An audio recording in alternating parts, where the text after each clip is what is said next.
کہ وہ حکومت کی جانب سے کبھی مجھے دہشت گرد کہا جاتا ہے، کبھی اسمگلر کہا جاتا ہے، تو پھر کیا موجودہ حکومت نہیں چاہتی کہ سہیل آفریدی صاحب جو ہیں وہ سی ایم بنے رہیں خیبر پختونخوا کے، کیونکہ وہ تو یہ کہہ رہے ہیں کہ حکومت مجھ پہ الزامات لگاتی رہتی ہے؟ دیکھیں، جیسے میں نے دو چیزیں میں کہوں گا. ایک تو جیسے میں نے کہا کہ کسی کو سہیل آفریدی صاحب کو ہٹانے کی ضرورت نہیں ہے. عمران خان صاحب خود ہٹا دیں گے جب ان کو لگے گا کہ یہ پاپولر ہوتے جا رہے ہیں اور یہ کیونکہ ان کو اپنے علاوہ کوئی اور پاپولر آدمی نہیں چاہیے.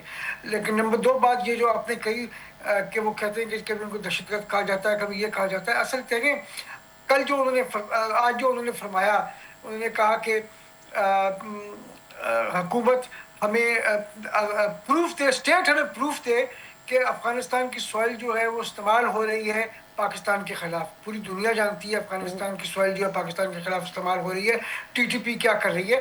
لیکن انہوں نے مطلب جس قسم کی آج ارسپانسبل اسٹیٹمنٹ دی ہے نا، میرا خیال میں اس قسم کی نہیں، ارسپانسبل شفیع جان اسٹیٹمنٹ صاحب تو ٹی ٹی پی کو دہشت گرد کہتے ہی نہیں ہیں، وہ تو کہتے ہی نہیں کہ کسی تو پارٹی کے جی جی بالکل. اصل میں دیکھیں، آپ یاد کیجئے کہ جس وقت اے پی ایس کے بعد مذاکرات کی بات شروع ہوئی تھی طالبان کے ساتھ، تو آپ کو یاد ہوگا کہ انہوں نے اپنے نمائندے کے طور پہ عمران خان کو نامینیٹ کیا تھا.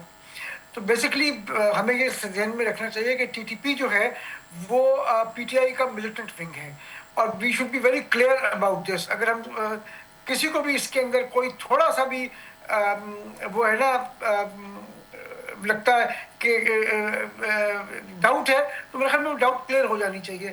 ہر دفعہ یہ ثابت کرتے ہیں کہ پی ٹی آئی کہ ٹی ٹی پی جو ہے ان لیکن کا وہ کہتے ہیں کہ ملیٹنٹ میں ایک ونگ ہے. صوبے کا سی ایم ہوں، اس عہدے کا ہاں پروٹوکول کا تو خیال ہونا چاہیے، ایسا سہیل آفریدی صاحب کہتے ہیں. نہیں جی، بالکل خیال ہونا چاہیے پروٹوکول کا. سندھ گورنمنٹ نے تو پراپر پروٹوکول دیا. یہ پروٹوکول میں حیدرآباد گئے، حیدرآباد سے پروٹوکول میں واپس آئے، گجرات بھی پروٹوکول میں گئے، پروٹوکول میں واپس آئے. پورا سندھ میں کراچی میں ان کو پروٹوکول اچھا، دیا گیا. انہوں نے کون سا ٹویٹ بھی پروٹوکول ان کیا کو ہے نہیں دیا ایکس گیا. پہ کہ اور حیدرآباد سے کراچی آتے ہوئے اس کو وقت کمپیئر بھی کریں، جی اس کو آپ کمپیئر کریں جو پیپلز پارٹی کے جب قائدین جاتے ہیں اور جاتے ہیں پشاور میں اور کے پی میں، ان کے ساتھ کیا حشر ہوتا ہے.